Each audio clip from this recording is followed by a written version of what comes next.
நீங்கள் ஒரு ஸ்டாக் ஃபியூச்சர்ஸ்லையோ இல்லை இண்டெக்ஸ் ஃபியூச்சர்ஸ்லையோ நீங்கள் ட்ரேட் பண்ணிட்டு இருக்கும்போது யூஸ்வலி என்ன நடக்கும்னா ஒரு 3 months எக்ஸ்பைரி இருக்கும். Current month, next month and next month expiry இருக்கும். அண்ட் சப்போஸ் இந்த மந்த்துக்குள்ளே அந்த பொசிஷன் நீங்கள் க்ளோஸ் பண்ணலன்னா ரோல் ஓவர் பண்ணிடுவீங்க. இதை க்ளோஸ் பண்ணிவிட்டு நெக்ஸ்ட் மந்த் கான்ட்ராக்ட்டுக்கு ரோல் ஓவர் பண்ணிடுவீங்க. பட் கிரிப்டோ ஃபியூச்சர்ஸில் நீங்கள் ட்ரேட் பண்ணும்போது இந்த மாதிரி எக்ஸ்பைரி டேட் எதுவுமே கிடையாது. நீங்கள் இன்ஃபினிட்டாக எத்தனை நம்பர் ஆஃப் டேஸ் வேணா, எத்தனை நம்பர் ஆஃப் வீக்ஸ் வேணா, எத்தனை நம்பர் ஆஃப் இயர்ஸ் வேணா அதை ஹோல்ட் பண்ணலாம்.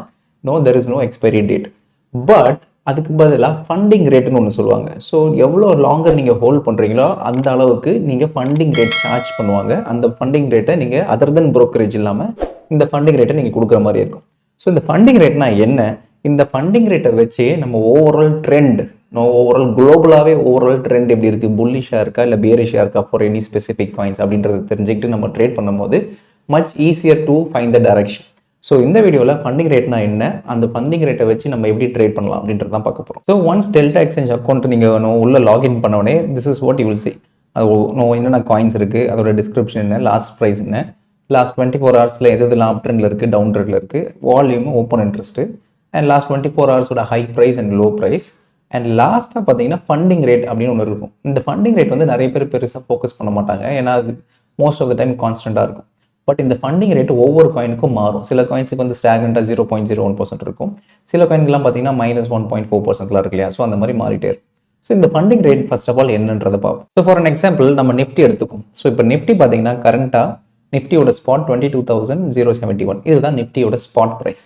சரி, சப்போஸ் இப்போ நான் இது கூட ஃபியூச்சர் ப்ரைஸ் செக் பண்ணுறேன் அப்படின்னா, இப்போ நிஃப்டி இண்டெக்ஸ் ஃபியூச்சர்ஸ் இருக்கு இல்லையா, அதோட ப்ரைஸ் நான் ஆட் பண்ணுறேன்.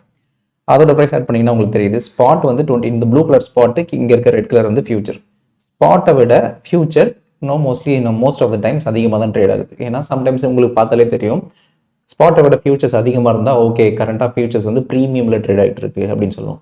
சம்டைம்ஸ் ரொம்ப ரேர் கேசஸில் என்ன ஆகும்னா இந்த ஸ்பாட்டை விட ஃபியூச்சர்ஸ் கீழே ட்ரேட் ஆகும். அப்போ என்ன சொல்லுவோம்னா ஃபியூச்சர்ஸ் டிஸ்கவுண்ட்டில் ட்ரேட் ஆகுதுன்னு சொல்லுவோம். ஸோ ஜென்ரலாக இண்டெக்ஸ் ஃபியூச்சர்ஸ்லையோ இல்லை ஸ்டாக் ஃபியூச்சர்ஸ்லையோ ட்ரேட் பண்ணுறவங்களுக்கு இந்த ப்ரீமியமும் டிஸ்கவுண்ட்டும் நல்லாவே தெரியும். ஏன்னா ஸ்பாட்டுக்கு மேலே இருந்தால் கண்டிப்பாக அது ப்ரீமியமில் இருக்குன்னு அர்த்தம், ஸ்பாட்டுக்கு கீழே ஃபியூச்சர்ஸ் ட்ரேட் ஆகிட்டு இருந்தால் அது டிஸ்கவுண்ட்டில் இருக்குன்னு அர்த்தம்.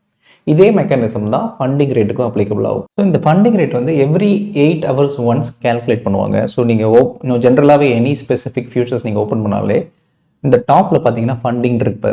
Funding 0.0017% per 8 hours. So every 8 hours once இந்த ஃபண்டிங் ரேட் சார்ஜ் பண்ணுவாங்க. அது சம்டைம்ஸ் பாசிட்டிவாக இருக்கும், சம்டைம்ஸ் நெகட்டிவாக இருக்கும். ஸோ பாசிட்டிவாக இருந்தால் என்ன டினோட் பண்ணுது, நெகட்டிவாக இருந்தால் என்ன டினோட் பண்ணுது. ஸோ ஃபண்டிங் ரேட்டை பொறுத்த வரைக்கும் நீங்கள் எக்ஸ்சேஞ்சுக்கு பே பண்ண மாட்டீங்க. அந்த எக்ஸ்சேஞ்ச் இந்த ஃபண்டிங்கை வாங்கி ஷார்ட்ஸில் இருக்கவங்களுக்கோ இல்லை லாங்கில் இருக்கவங்களுக்கோ மாற்றி அந்த அமௌண்ட்டை கொடுப்பாங்க. ஃபார் அன் எக்ஸாம்பிள் நீங்கள் பிட்காயினில் கரண்ட்டாக லாங் போயிருக்கீங்க. ஸோ ஃபண்டிங் ரேட் வந்து பாசிட்டிவாக இருந்ததுன்னா என்ன ஆகும்னா இந்த amount for every 8 hours suppose 1% அப்படின்னா அந்த 1% ஆஃப் த வேல்யூ உங்கள் அக்கௌண்ட்லேருந்து டிடெக்ட் பண்ணி நீங்கள் லாங் போயிருக்கீங்க. பட் யார் ஷார்ட் அதே டைமில் போயிருந்தாங்களோ அவங்களுக்கு இந்த பர்சன்டேஜ் ஆஃப் அமௌண்ட்டை அவங்களுக்கு கொடுத்துருவாங்க. ஸோ ஃபண்டிங் ரேட் இன்கேஸ் நெகட்டிவாக இருந்ததுன்னா, நீங்கள் லாங் போயிருக்கீங்க பட் ஃபண்டிங் ரேட் நெகட்டிவாக இருக்குது, -1% இருக்குன்னா, by the end of 8 hours இந்த 1% ஷார்ட்ஸ் கிட்டேருந்து வாங்கி உங்களுக்கு கொடுத்துருவாங்க. ஸோ ஜென்ரலாக ப்ரீமியம் டிஸ்கவுண்ட்டில் இருக்கிறது வந்து நமக்கு பெருசாக எதுவும் தெரியாது ஸ்டாக் ஃபியூச்சர்ஸ்லையும் இல்லை இண்டெக்ஸ் ஃபியூச்சர்ஸ்லையும் ட்ரேட் பண்ணும்போது. பட் கிரிப்டோவில் ட்ரேட் பண்ணும்போது நீங்கள் லாங் போயிருந்து ஃபண்டிங் ரேட் இந்த மாதிரி மாறி இருக்கும் போது சம்டைம்ஸ் நீங்கள் பே பண்ணுற மாதிரி இருக்கும், சம்டைம்ஸ் அவங்க உங்களுக்கு கொடுக்குற மாதிரி இருக்கும். ஸோ நீங்கள் ஃபியூச்சர்ஸில் ட்ரேட் பண்ணியிருந்து 8 hours மேலே அந்த ஒரு பொசிஷன் நீங்கள் வச்சுருந்தாலே ஆட்டோமேட்டிக்காக இந்த கேல்குலேஷன் ஆகிட்டே இருக்கும். இதுவே ஃபியூச்சர்ஸில் நான் முன்னாடியே சொன்ன மாதிரி எக்ஸ்பைரி டேட்டே இல்லை.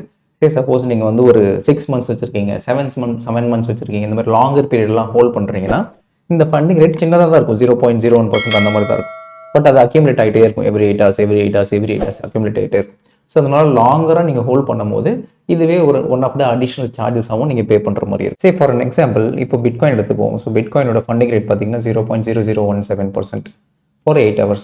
இப்போ பிட்காயின் டவுனில் இருக்குது. ஸோ இன்கேஸ் இப்போ நீங்கள் லாங்கில் போயிருக்கீங்க, லாங்கில் ஹோல்ட் பண்ணியிருக்கீங்கன்னா ஷார்ட் யாரெல்லாம் பண்ணியிருக்காங்களோ அவங்க இந்த 0.0017% உங்களுக்கு கொடுத்துருவாங்க, உங்களோட அக்கௌண்ட்டுக்கு கிரெடிட் ஆயிரும்.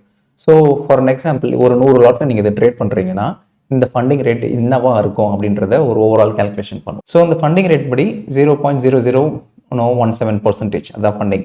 ஃபார் அன் எக்ஸாம்பிள் இப்போ பிட்காயின் வந்து 90,000 ட்ரேட் ஆகிட்டு இருக்குன்னு வச்சு, அண்ட் இது ரெண்டுத்தையும் நீங்கள் மல்டிப்ளை பண்ணிங்கன்னா அப்ராக்சிமேட்லி $1.53 வருது. அதுதான் அந்த ஃபண்டிங் ரேட்டுக்கான ஓவரால் அமௌண்ட். ஸோ நீங்கள் எவ்வளோ நம்பர் ஆஃப் லாட்ஸ் 100 லாட் வாங்கியிருக்கீங்க, 100 லாட்டில் ட்ரேட் பண்ணுறீங்கன்னா 100 லாட் இன்ட்டு இந்த 1.53 இன்ட்டு லாட் சைஸ். பிட்காயினோட லாட் சைஸ் பார்த்தீங்கன்னா 0.001. ஸோ அப்ராக்சிமேட்லி நீங்கள் பே பண்ணுறதுன்னு பார்த்தீங்கன்னா வெறும் 13 ரூபா. 100 லாட்டில் நீங்கள் பர்ச்சேஸ் பண்ணியிருந்தீங்கன்னா 13 ரூபா உங்களுக்கு கிரெடிட் ஆகிருக்கும் இன்கேஸ் நீங்கள் லாங் போயிருந்தீங்கன்னா. இன்கேஸ் பிட்காயினை நீங்கள் ஷார்ட் பண்ணியிருந்தீங்கன்னா அதர் தென் அடிஷ்னல் சார்ஜஸ், இந்த ப்ரோக்கரேஜ் சார்ஜஸ் அது இதெல்லாம் இல்லாமல் இந்த 13 ரூபா உங்கள் அக்கௌண்ட்லேருந்து போயிருக்கும். ஸோ பேஸ்ட் ஆன் ஃபண்டிங் ரேட்டுக்கு ஏற்ற மாதிரி இது மாறிட்டே இருக்கும். ஸோ நம்ம இந்த எக்ஸாம்பிள் எடுத்துப்போம். இப்போ ஃபண்டிங் ரேட்டை வந்து ஷார்ட் பண்ணுவோம். ஷார்ட் பண்ணிங்கன்னா இப்போது -1.43 இதுதான் ஹையஸ்ட் ஃபண்டிங் ரேட்டு. சால்வி அப்படின்னு ஒரு பர்டிகுலர் காயினுக்கு, அந்த காயினோட ஓவரால் ட்ரெண்டை பாருங்கள். ஸோ இன்கேஸ் அந்த ஓவரால் ட்ரெண்டு டவுன் ட்ரெண்டில் இருக்கா இல்லை அப் ட்ரெண்டில் இருக்கா, அந்த ஃபண்டிங் ரேட்டு பர் 8 ஹவர்ஸ்னு வச்சா எவ்வளோ சார்ஜஸ் ஆகும் அப்படின்றத பார்ப்போம். ஸோ இந்த காயினை பொறுத்த வரைக்கும் ஃபண்டிங் ரேட் ஏன் அதிகமாக இருந்ததுன்னா, ஓவராலாக பார்த்தீங்கன்னா லாஸ்ட் ஃபியூ ஹவர்ஸில் ஆல்மோஸ்ட் ஒரு 16-17% டவுன் ஆயிருக்கு.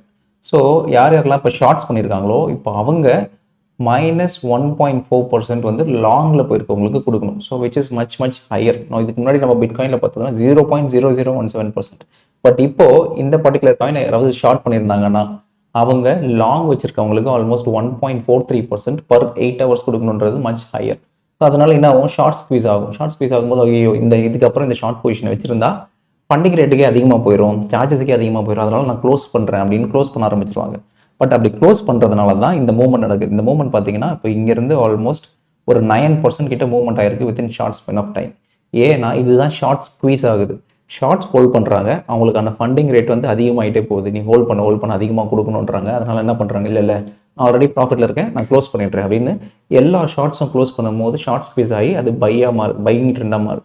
ஸோ அதனால் என்ன ஆகுதுன்னா ஆட்டோமேட்டிக்காக அந்த ஃபண்டிங் ரேட் இன்க்ரீஸ் ஆகும்போது இந்த சடனாக இந்த ஓவரால் ப்ரைஸை வந்து ஷார்ட் ஸ்குவீஸ் ஆகி ஃபர்தர் மூவ்மெண்ட் நடக்குது. ஸோ ஜென்ரலாக நீங்கள் உங்களோட பிஎன்எல் அக்கௌண்ட் ஸ்டேட்மெண்ட் போய் பார்த்தாலே தெரியும். So overall realised PNL volume ட்ரேடர்லாம் இருக்கு இல்லையா, அது கீழே ஜென்ரல் ஃபீஸ் பெய்டுன்னு இருக்கும், ஃபண்டிங் ஒன்று இருக்கும். இந்த ஃபீஸ் பெய்டுன்றது ஜென்ரல் ப்ரோக்கரேஜ் ஃபீ, டிரான்சாக்ஷன்ஸ் ஃபீ. அது இந்த ஃபண்டிங்கிறது தான் நம்மளோட அக்கௌண்ட்லேருந்து சார்ஜஸ் பே பண்ணியிருக்கோம். நம்ம ஷார்ட்ஸ் போயிருக்கும் இல்லை லாங் போயிருக்கும், அதுக்கேற்ற மாதிரி ஃபண்டிங் ரேட்டுக்கு ஏற்ற மாதிரி ஓகே 40 ரூபா போயிருக்கு, இந்த சைடில் ஒரு 9 ரூபா போயிருக்கு. ஸோ ரொம்ப அதிகமாக போகாது, ரொம்ப கம்மியாக தான் போகும். ஏன்னா நம்மளோட ஹோல்டிங் பீரியட் கம்மியாக இருந்தால்.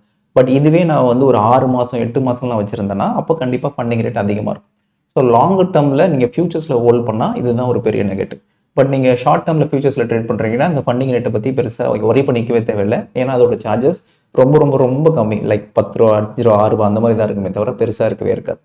பட் இந்த ஃபண்டிங் ரேட்டு நமக்கு எதுக்கு யூஸ்ஃபுல்லாக இருக்கும்னா, நான் இப்போ முன்னாடியே ஒரு எக்ஸாம்பிளில் காமிச்ச மாதிரி சடனாக இந்த மாதிரி ஒரு மூவ்மெண்ட் பெருசாக நடக்கும். ஸோ ஷார்ட் ஸ்குவீஸ் ஆகி ஓவரால் அந்த பர்டிகுலர் நம்ம பார்த்ததுலேயே அந்த பர்டிகுலர் காயினுக்கு தான் -1.4% ஃபண்டிங் ரேட் ஜாஸ்தியாக இருக்குது.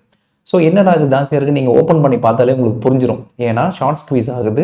ஸோ நிறைய பேர் ஷார்ட்டாக வச்சுருக்கவங்க அதிகமாக சார்ஜஸ் பே பண்ணுறதுனால, கவர் பண்ணுறதுனால அது ஆட்டோமேட்டிக்காக ப்ரைஸ் இன்க்ரீஸ் ஆகுது. ஸோ இந்த மாதிரி நீங்கள் ஃபண்டிங் ரேட்டை வச்சு ப்ரைஸ் ட்ரெண்டை பிடிச்சி அதுக்கேற்ற மாதிரி நீங்கள் ஷார்ட்டோ இல்லை லாங்கோ போய் ஸோ நெக்ஸ்ட் டைம் நீங்கள் ட்ரேட் பண்ணணும்னு நினச்சிங்கன்னா டேரெக்டாக அதில் வந்துட்டு இந்த ப்ரைஸ் சேஞ்ச், இந்த வால்யூம் சேஞ்செலாம் தாண்டி டேரெக்டாக ஃபண்டிங் பாருங்கள். எந்த ஒரு பர்டிகுலர் ஸ்டாக்குக்கு ஃபண்டிங் ரேட் ரொம்ப அதிகமாக இருக்குது, எதர் வந்து நெகட்டிவ் சைடு இல்லை எதர் வந்து பாசிட்டிவ் சைடு, அந்த மாதிரி பார்த்துட்டு இன்கேஸ் நெகட்டிவ் சைடில் ஏதாவது ஒரு ஸ்பெசிஃபிக் ஸ்டாக்குக்கு ஸ்பெசிஃபிக் காயினுக்கு அதிகமாக இருந்ததுன்னா அந்த காயின் எப்போ வேணாலும் ஷார்ட் ஸ்குவீஸ் ஆகி மேலே போகலாம், டவுன் ட்ரெண்ட்லேருந்து அப் ட்ரெண்ட் ரெஸ்யூம் ஆகலாம். ஸோ அதை நீங்கள் நோட் பண்ணி you can go long in it. In case அதே மாதிரி ஃபண்டிங் ரேட் எந்த ஸ்பெசிஃபிக் காயினுக்கு பாசிட்டிவாக இருக்குன்னு பாருங்கள். ரொம்ப பாசிட்டிவாக இருந்ததுன்னா அந்த காயின் வந்து ஆல்ரெடி ரொம்ப மேலே போயிருச்சு.